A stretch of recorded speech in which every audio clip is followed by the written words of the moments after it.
بسم اللہ الرحمن الرحیم رب اشرح لی صدری ویسر لی امری واحلل عقدۃ من لسانی یفقہوا قولی رب زدنی علما۔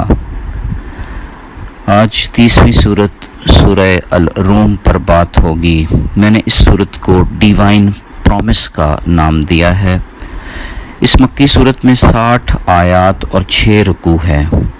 حضرت عائشہ صدیقہ رضی اللہ تعالی عنہ فرماتی ہیں کہ حضور پاک صلی اللہ علیہ وآلہ وسلم سورت گرہن پر پڑھی گئی نماز کی پہلی رکعت میں سورہ العنکبوت تلاوت فرماتے، جبکہ دوسری رکعت میں سورہ الروم پڑھتے۔ یہ سورت کلام اللہ کی سچائی کی ایک بہت بڑی دلیل ہے۔ اس صورت کا تاریخی پس منظر یہ ہے کہ اہل ایران نے بیت المقدس پر قبضہ کر لیا۔ مشرکین مکہ نے بھی یہ دعویٰ کیا کہ وہ بھی مسلمانوں کو مکہ کی سرزمین سے باہر نکال دیں گے۔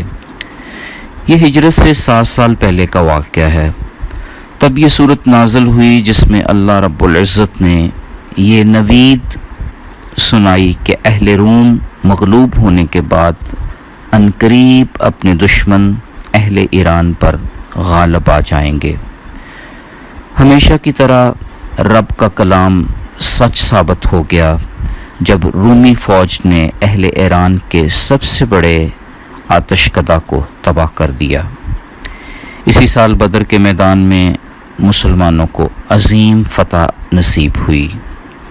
یہ بات بھی روز روشن کی طرح عیاں ہو گئی کہ اللہ جس کی چاہتا ہے مدد فرماتا ہے اور وہ اپنا وعدہ پورا کر کے دکھاتا ہے۔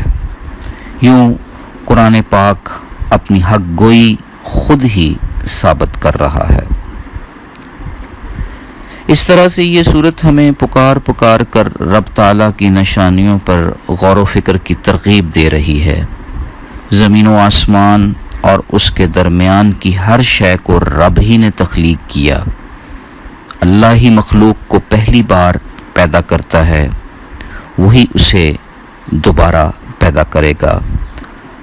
اللہ ہی کی پاک ذات ہمیں کمزوری کی حالت میں پیدا کرتی ہے، پھر قوت عطا فرماتی ہے، پھر سے کمزور اور بوڑھا بنا دیتی ہے۔ رب ہی زمین کو بنجر ہونے کے بعد دوبارہ آباد کرتا ہے۔ اسی طرح انسان بھی قبروں سے نکالے جائیں گے۔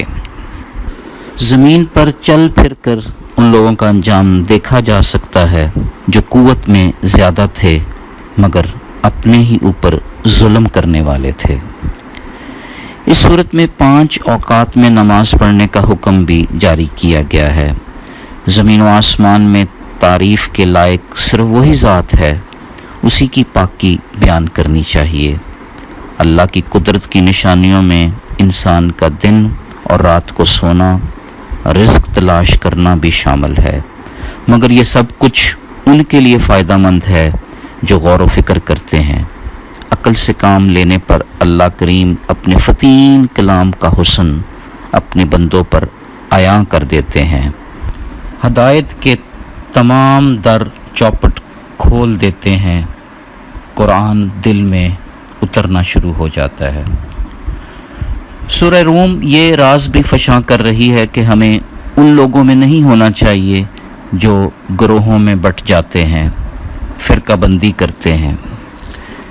ترمذی کی حدیث ہے، حضور پاک صلی اللہ علیہ وسلم نے فرمایا، بنی اسرائیل 72 فرقوں میں تقسیم ہو گئے اور میری امت 73 فرقوں میں تقسیم ہو جائے گی، ان میں سے صرف ایک فرقہ نجات پائے گا۔ صحابہ نے پوچھا وہ کون سا فرقہ ہوگا؟ آپ صلی اللہ علیہ وآلہ وسلم نے فرمایا یہ وہ لوگ ہوں گے جو اس دین پر ہوں گے جس پر آج میں اور میرے صحابہ ہیں۔ یہ بات بھی ہمارے علم میں آ رہی ہے کہ رزق کی کشادگی اللہ رب العزت کے ہاتھ میں ہے، مگر انسان پر بھی راز کھول دیا کہ اس میں جتنا چاہے اضافہ کر لے۔ قربت داروں، مساکین اور مسافروں کو ان کا حق دے کر، زکوٰۃ ادا کر کے، صدقہ خیرات سے مال میں کئی گنا اضافہ کیا جا سکتا ہے۔ بخاری کی ایک خوبصورت حدیث ہے، حضور پاک صلی اللہ علیہ وآلہ وسلم نے فرمایا، جو شخص اللہ کی راہ میں ایک کھجور بھی صدقہ دے اور وہ حلال کمائی میں سے ہو تو اللہ اسے اپنے دائیں ہاتھ میں لے لیتے ہیں اور پھر اس طرح اسے بڑھاتے ہیں جس طرح تم میں سے کوئی اپنے گھوڑے یا اونٹ کے بچہ کی پرورش کرتا ہو، یہاں تک کہ وہی ایک کھجور احد پہاڑ کے برابر ہو جاتی ہے۔ اس صورت میں سے ایک اور حقیقت بھی عیاں ہو رہی ہے کہ روئے زمین پر کسی بھی نوعیت کا فساد پھیل جانا ہمارے ہی برے اعمال کا نتیجہ ہے۔ مزہ اس لیے چکھایا جاتا ہے کہ شاید ہم سنبھل جائیں، راہ راست پر آ جائیں۔ سیدھی راہ پر چلنے والوں کے لیے رب رحمت کی بارش برساتا ہے جس سے رزق کی فراوانی کا سامان پیدا ہوتا ہے۔ یہ سب کچھ بھی اس لیے کہ ہم اس کے شکر گزار بندے بنیں۔ قرآن کی صداقت، قرآن کے وہ وعدے ہیں جو پورے ہوتے رہے ہیں اور ہمیشہ ہوتے رہیں گے۔ ارد گرد کے لوگوں کی باتوں پر پرواہ مت کریں، ڈیوائن پرومس ہی سچا وعدہ ہے جو پورا ہو کر رہے گا اگر ہم صبر و استقامت سے کام لیتے رہے، اللہ کی نشانیوں پر تدبر اور غور و فکر کرتے رہے، گروہ بندی کی بجائے سیدھی راہ کے مسافر رہے۔ فی امان اللہ، اللہ حافظ۔